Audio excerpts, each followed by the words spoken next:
안녕하세요. 저는 7살 아이를 키우고 있는 40대 주부입니다. 요즘 들어 고민이 생겨서 이렇게 글을 써보게 되었습니다. 많은 분들의 의견을 듣다 보면 생각도 정리되지 않을까 싶어서요. 저는 남편과 지인의 소개로 만나게 되었습니다. 남편도 40대 중반이었고 저는 30대 후반으로 늦은 나이에 만나게 되었죠. 나이가 어느 정도 있다 보니 6개월 만에 결혼을 결심하게 되었습니다. 양가에서도 반대 없이 모두가 축복하는 결혼을 하게 되었어요. 결혼을 하고 나서는 임신을 시도했지만 생각보다 쉽게 되지 않더라고요.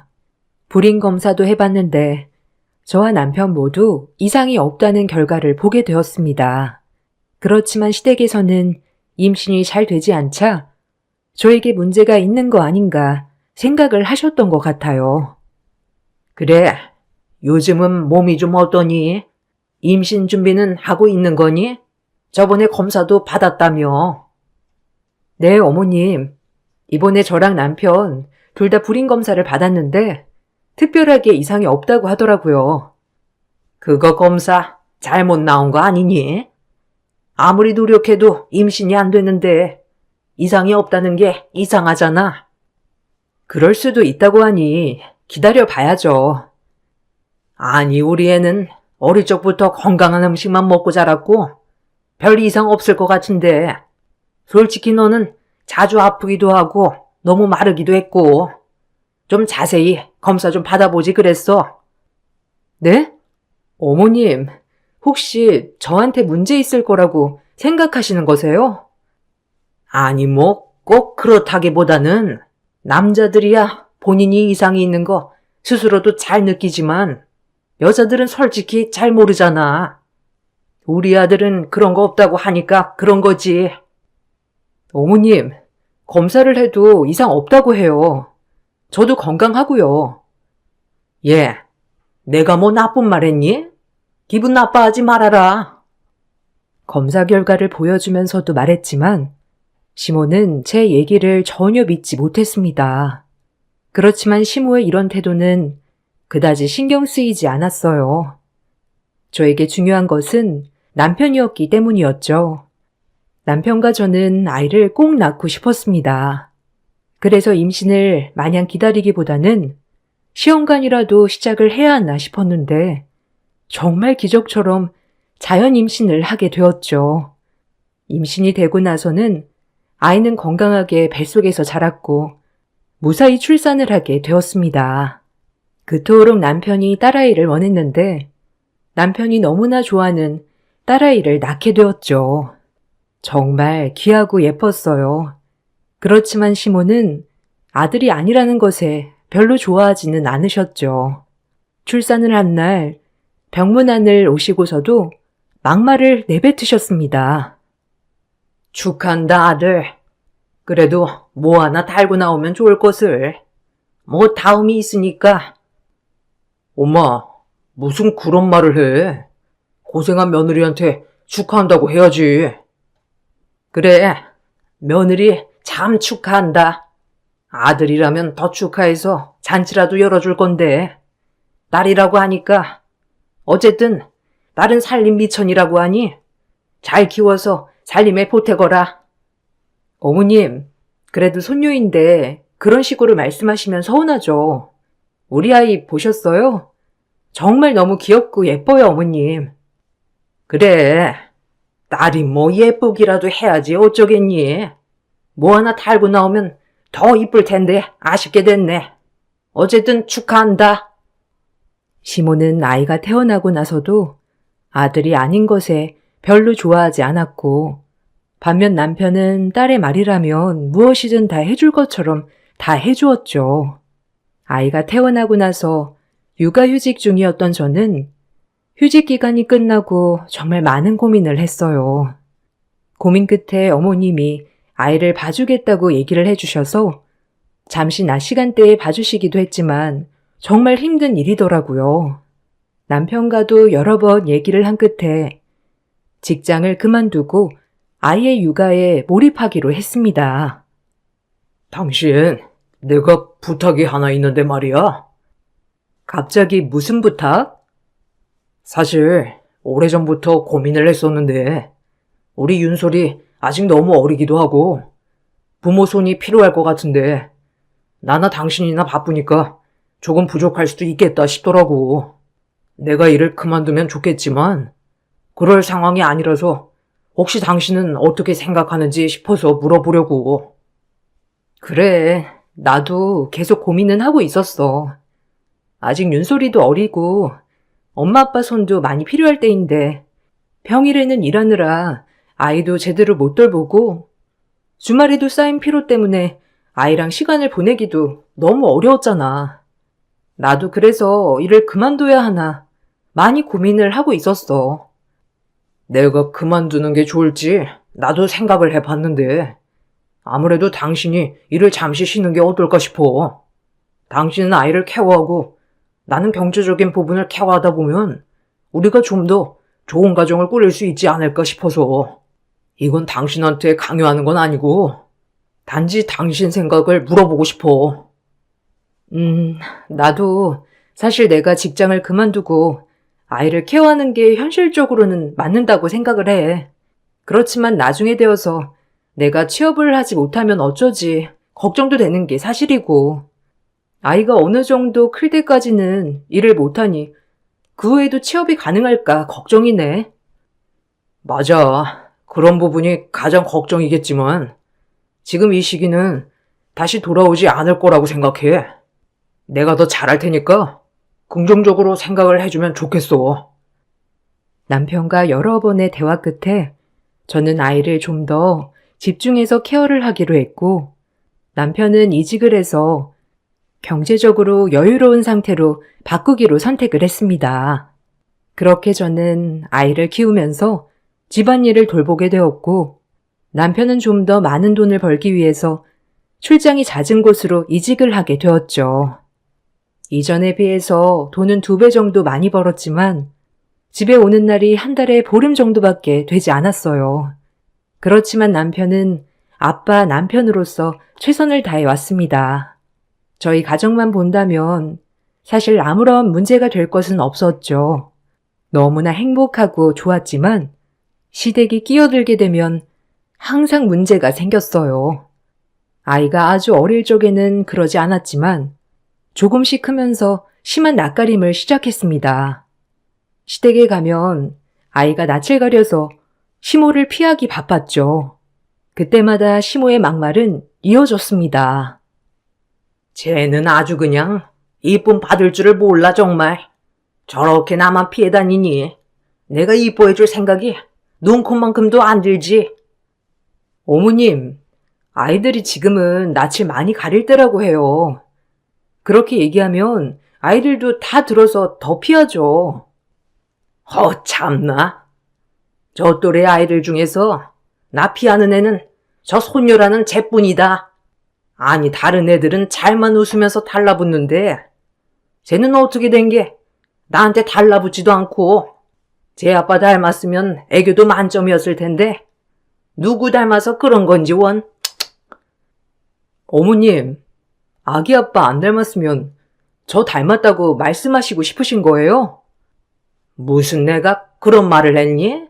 너는 무슨 말만 하면 확대해서 해석하고 뭔 말을 못하겠다 정말. 그러니까 어머님, 아무 말이나 막 하지 마시고 아이한테 사랑을 주세요. 사랑은 무슨? 안 그래도 손녀라서 마음도 안 갔는데 뭐 안 달라붙으면 지만 손해지 내가 손해야?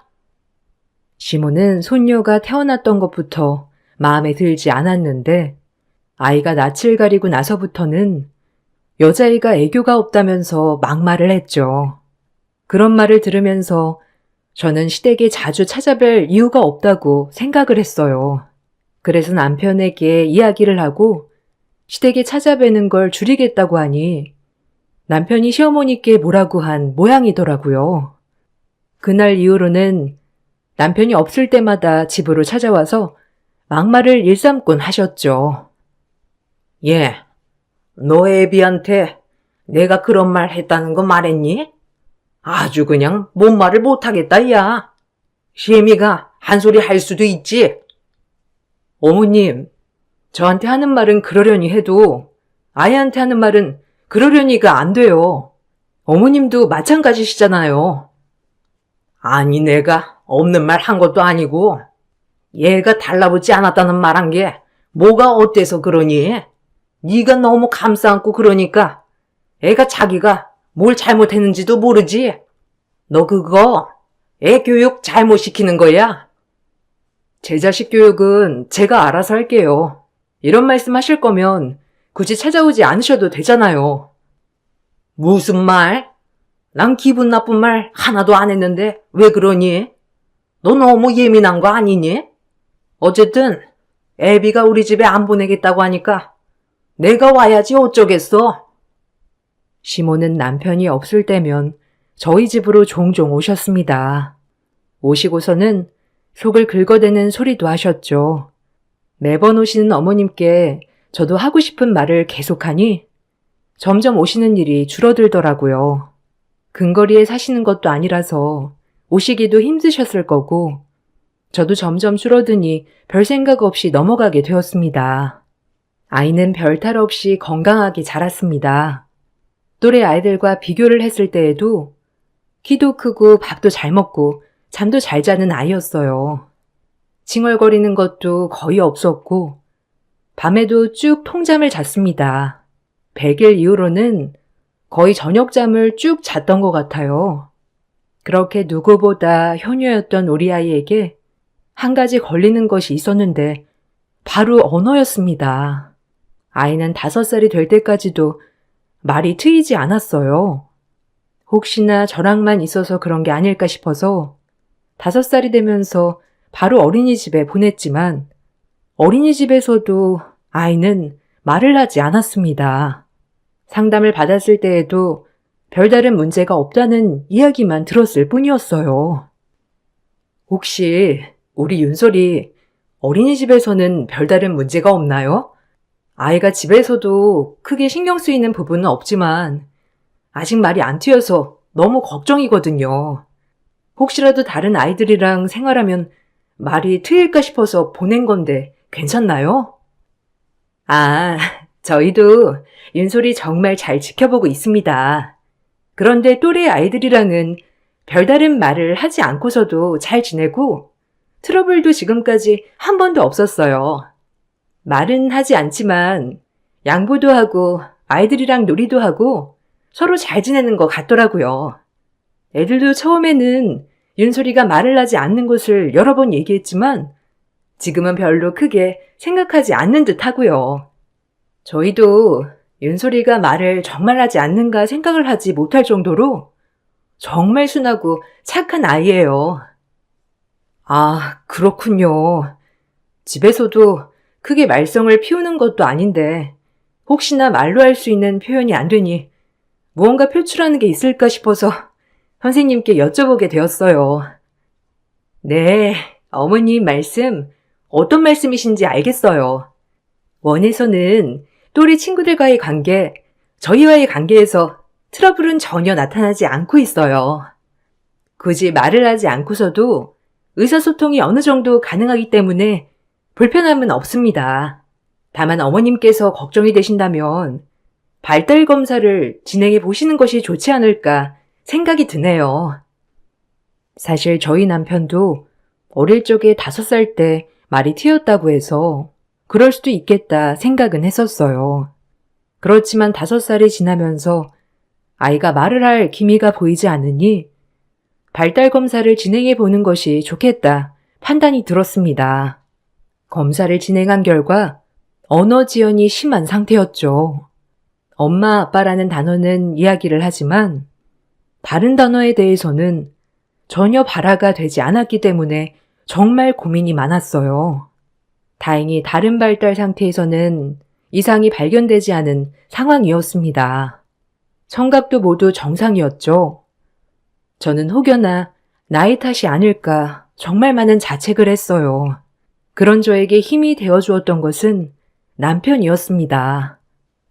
내가 윤솔이 임신했을 때 뭔가 잘못 먹어서 그런 건 아닐까? 아니면 윤소리가 언어 발달을 할 때 다른 사람들을 안 보고 나만 보고 있었던 게 문제가 된 것은 아닐까? 윤소리가 마음이 정말 답답한데 말을 못하는 거면 어떻게 하지, 여보? 여보, 걱정하지 마. 윤솔이 나랑 눈도 잘 마주치고 화장실 가고 싶다거나 물을 마시고 싶으면 말은 안 하더라도 다 표현해. 그리고 내가 어떤 말을 하던지 윤솔이는 다 알아듣고 있어. 이건 윤솔이가 아직 말할 타이밍이 아닌 것 같아. 그러니까 당신 탓도 아니고 누구 탓도 아니야. 우리 윤솔이가 스스로 말을 할 수 있을 때까지 기다려보자. 아니, 윤솔이가 말을 하지 못한다고 하더라도 사실 나는 괜찮아. 우리 윤솔이 누구보다 잘 키울 자신 있어. 그러니 당신도 윤솔이 믿어줘. 정말 말을 할 날이 올까? 난 너무 걱정되고 어떻게 해야 할지 모르겠어. 검사도 다 받아봤잖아. 구강구조상 문제도 아무것도 없고 성력도 정상이고 다른 인지도 다 괜찮다고 하니 기다려봐도 좋을 것 같아. 저를 다독여주는 남편에게 고마우면서도 정말 딸아이를 믿으면서 기다려줘야 되겠다는 생각도 했어요. 남편 역시 5살이 되어서 말이 튀었기 때문에 윤소리에게도 조금 늦은 타이밍에 말문이 열릴 거라 생각이 들었죠. 아이의 언어 지연이 판명되면서 저는 아이와 정말 많은 사람들을 만나기 위해 노력했습니다. 다른 사람들의 말을 많이 접하면 아이도 자신의 생각을 말로써 표현할 수 있을 거라 생각했기 때문이었어요. 거기다가 남편도 직장을 이직해서 딸과 함께 할 시간을 좀 더 만들었습니다. 이전보다 월급은 줄었어도 아이와 시간을 보내기 위해서 많은 노력을 했어요. 그렇지만 저희의 노력과는 반대로 아이의 언어는 7살이 되어서까지도 트이지 않았습니다. 간단한 단어만 이야기를 했을 뿐 또래 아이들처럼 이야기를 하지는 못했어요. 그렇지만 조금씩 말하는 단어들이 늘어나고 있었기 때문에 희망의 끈을 놓지 않은 상황이었습니다. 주변 사람들은 저를 응원해주고 아이에게 아무렇지 않게 대해주었습니다. 그렇지만 유독 시몬은 아이를 못마땅하게 생각을 했어요. 사건이 발생한 날은 아이가 7살 되던 해 설이었습니다. 윤설아, 엄마는 명절 음식 챙겨야 해서 윤솔이 옆에 계속 있을 수가 없어. 그렇지만 대신 할머니랑 아빠, 다른 가족들이 같이 있을 거니 걱정하지 말고 여기 있으면 돼. 어머님, 윤솔이 잠시 봐주세요. 명절 음식 정리 좀 할게요. 알겠다. 근데 윤솔이는 아직도 말 못하는 거냐? 아니, 7살이 되었는데 아직도 못하면 어째? 이제 곧 할 거예요. 아예 못하는 게 아니고 간단하게 단어는 얘기할 수 있어요. 예, 누가 7살인데 단어만 얘기를 한다니? 어른처럼 술술 이야기할 수 있어야 7살이지. 아휴, 내가 참 답답하다. 시몬은 아이를 곁에 두고서도 툴툴대었지만 그렇다고 해서 제가 계속 아이 옆에 있을 수 있었던 상황이 아니라 잠시 맡기게 되었습니다. 음식을 준비하던 중에 잠시 둘러보니 아이는 조용히 앉아서 놀고 있더라고요. 그 모습을 보고 안심을 하고 밥을 차리려고 들어갔습니다. 그러다가 밖에서 울리는 고함 소리에 놀라 나가게 되었죠. 아이고, 이게 뭐냐? 너 이게 뭐 하는 짓이야? 어머님, 왜 그러세요? 아니, 얘가 숭늉을 엎질렀지 뭐냐? 바로 앞에 있는 것도 못 보고 이제는 앞까지 안 보이는 거냐? 아유, 어머님, 숭늉은 다시 떠오면 되잖아요. 진정 좀 하세요. 넌 저런 애를 낳고도 밥이 넘어가냐? 시모는 저를 향해 밥그릇을 던졌습니다.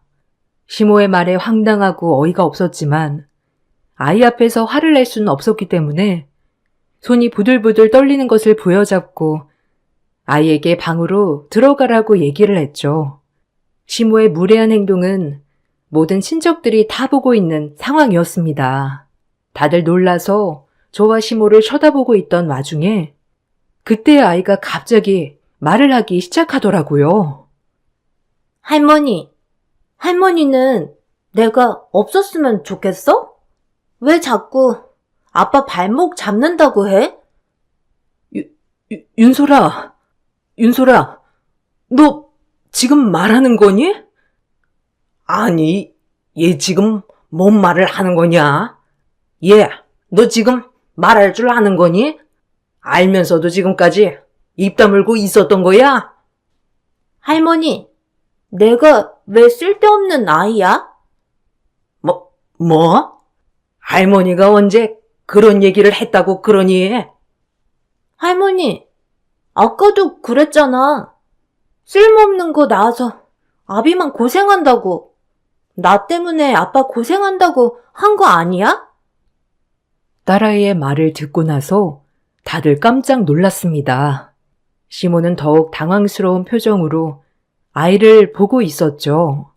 저와 남편은 아이가 말이 튀었다는 것을 듣고 깜짝 놀람과 동시에 시모가 아이에게 무슨 말까지 한 것일까 싶어 심장이 덜컹했습니다.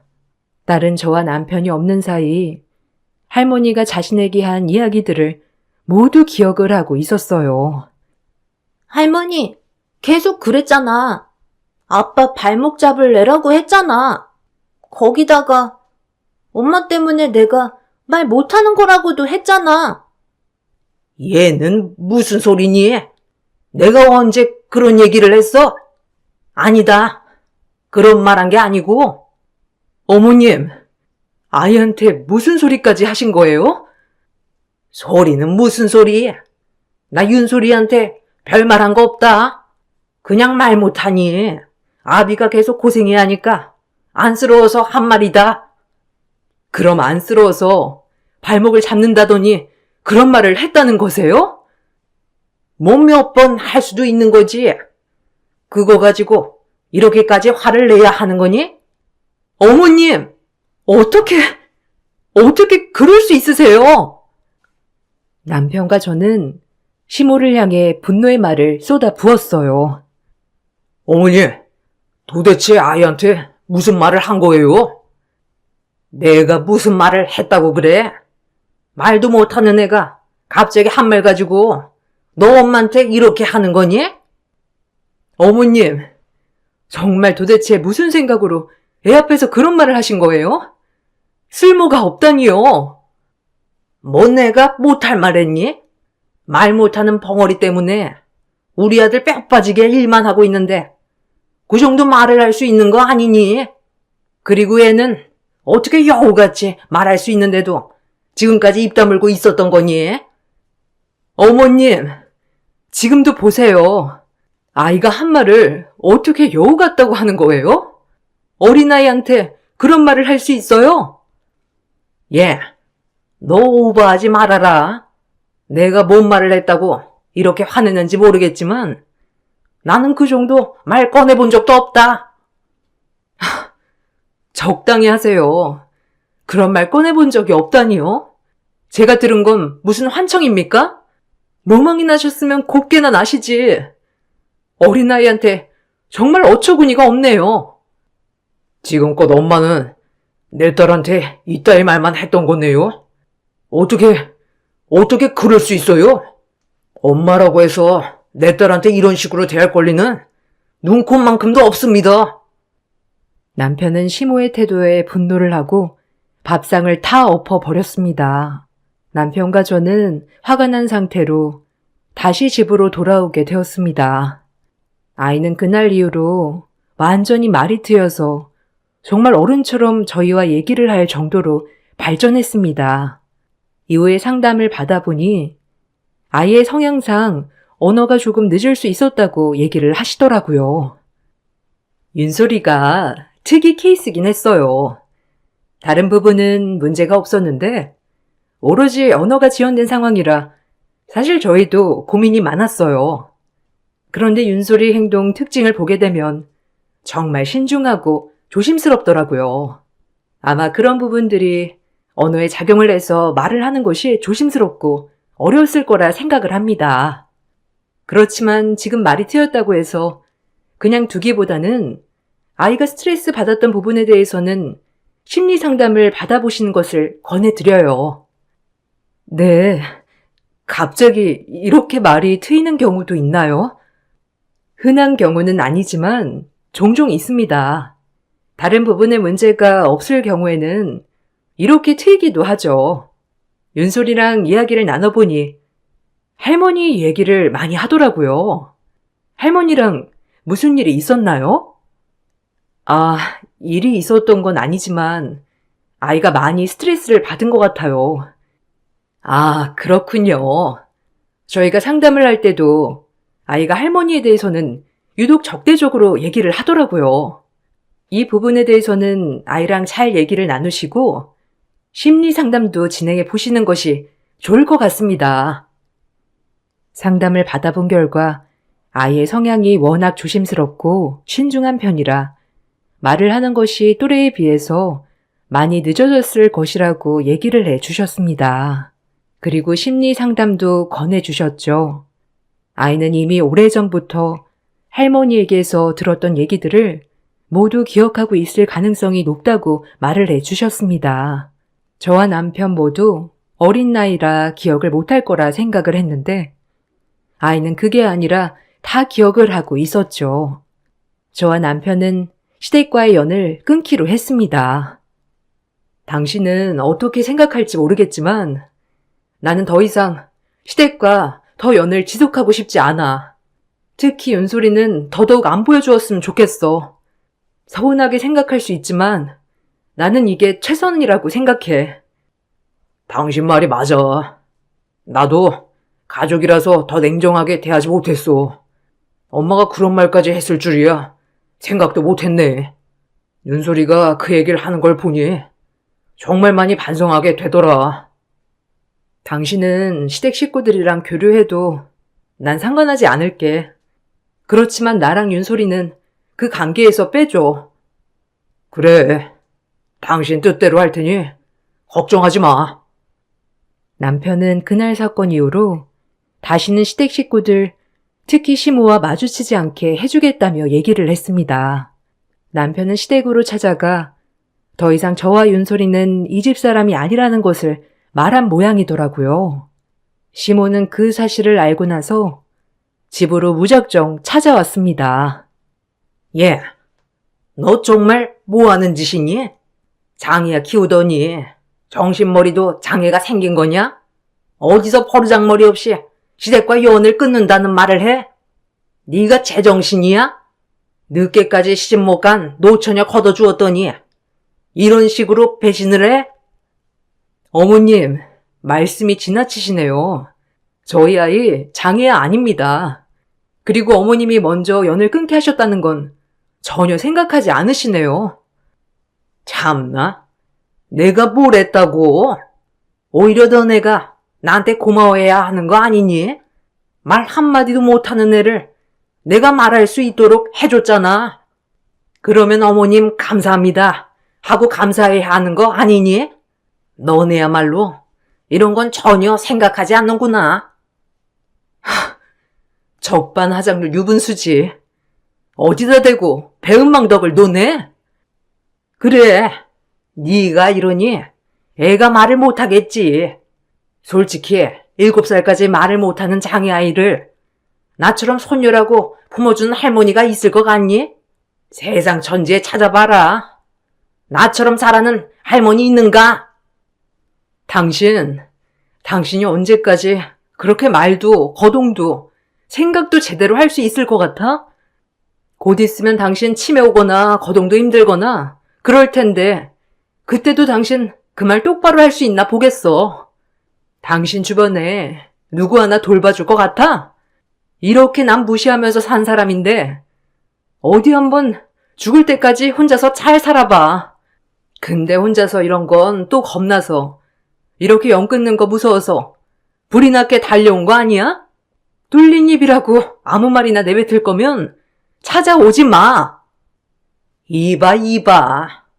장애야 키우더니 정신이 어떻게 됐네. 당신이라고? 아주 미쳤구먼. 미쳤다고? 정신감정 당신이나 받아봐. 그 아까운 아들이 당신이랑 한시도 같은 자리에 있고 싶지 않다고 하는데 이 정도면 우리가 아니라 당신이 정신감정 받아봐야 하는 거 아닌가? 다시는 이 집에 발들일 생각도 하지 말고 찾아오지도 마. 저는 시모의 말에 분노하여 시모를 밖으로 내쫓았습니다. 시모는 저의 말에 분노하며 집으로 돌아갔습니다.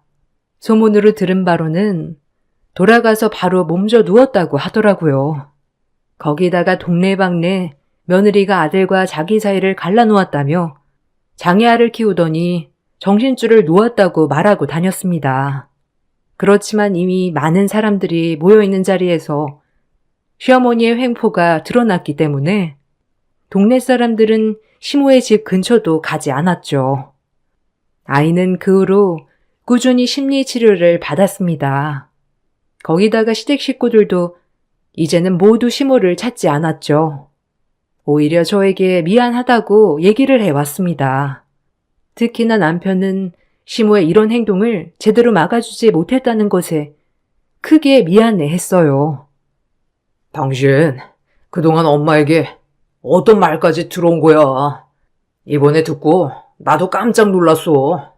거기다가 윤소리는 어머니한테 정말 상처가 클 것 같아. 이 지경까지 아무런 일도 안 했던 내가 너무 미안해.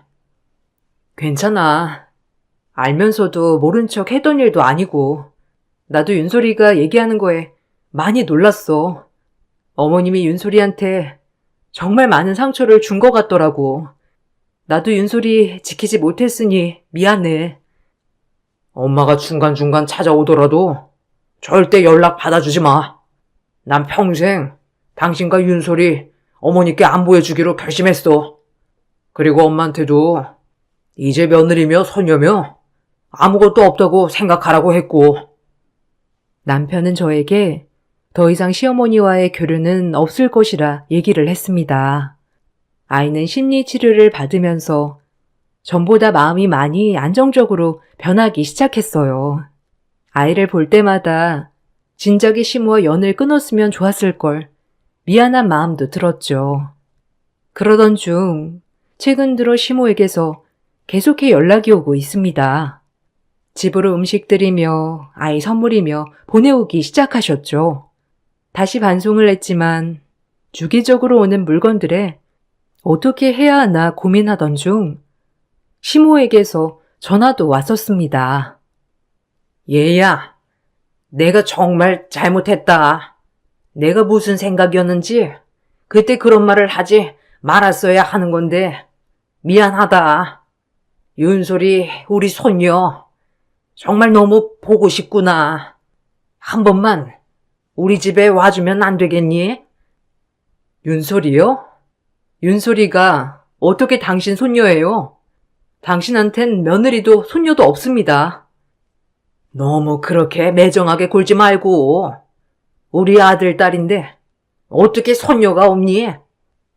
윤솔이 아빠 얘기 안 들으셨어요? 앞으로 손녀고 며느리고 없다고 말씀드렸잖아요. 평생 며느리랑 손녀는 볼 생각도 하지 마세요. 아이고, 내가 미안하다. 그렇지만 그런 말 할미로서 할 수도 있는 거 아니냐? 솔직히 장애가 있으면 고생하는 게 누구니? 돈 버는 게 제일 고생이지. 나는 우리 아들 엄마고 내 아들 고생하는 게 싫으니 그런 말을 할 수도 있는 거잖니. 애초에 건강하게 잘 태어나면 좋았겠지만 7살이 될 때까지 말도 못한다는데 그게 속상해서 그런 말을 한 거지. 정말 달라지신 게 하나도 없네요. 아무리 그래도 손녀한테 쓸모없는 애라든가 아빠 발목 잡을 애라고는 안 합니다. 그 누구도 그런 말 들으면서 잘하지 않아요. 내가 없는 말 한 것도 아니고 애가 지금까지도 말 안 트였으면 장애 확정인데 그럼 그런 말 할 수 있는 거 아니냐? 속상해서 한 말을 네가 너무 부풀려서 생각을 하는 거야. 나는 그런 뜻으로 한 게 아니라고. 역시나 변한 게 하나도 없네요. 이렇게 울분 토하실 필요 없습니다. 손녀랑 며느리는 당신한테 없어요. 그러니 이렇게 전화를 하시는 것도 함께 만나는 것도 앞으로는 없을 겁니다. 이 말 전해드리려고 전화 받은 거고요. 시모는 계속해서 잘못을 했다며 얘기를 했지만 정작 시모의 말 안에는 할 수 있는 말을 한 것일 뿐이며 저희가 너무 예민하게 생각을 한다는 말들 뿐이었어요. 어처구니 없는 시모의 말에 저희는 더 이상 연을 이어나갈 생각이 더 없어졌죠. 지금은 저희 가족은 정말 행복하게 지내고 있습니다. 종종 시모에게서 만나자는 연락이 오는 듯 하지만 아무런 대응도 하지 않고 있어요. 그러다 보니 이게 정말 잘하고 있는 걸까 하는 생각도 간혹 들더라고요. 여러분들의 상황이라면 어떻게 하실 건가요? 저는 더 이상 만남을 지속하는 것이 의미 없는 일이라 생각을 하고 있는데 잘한 선택일까요? 여러분들의 의견도 듣고 싶네요. 늦은 나이에 낳은 우리 딸아이를 더 사랑을 주고 정성으로 키워서 행복한 가정을 유지하는 것이 제 꿈입니다. 여러분들도 앞으로 행복하신 일들만 가득하시길 바랄게요. 오래도록 긴 글 읽어주셔서 감사합니다.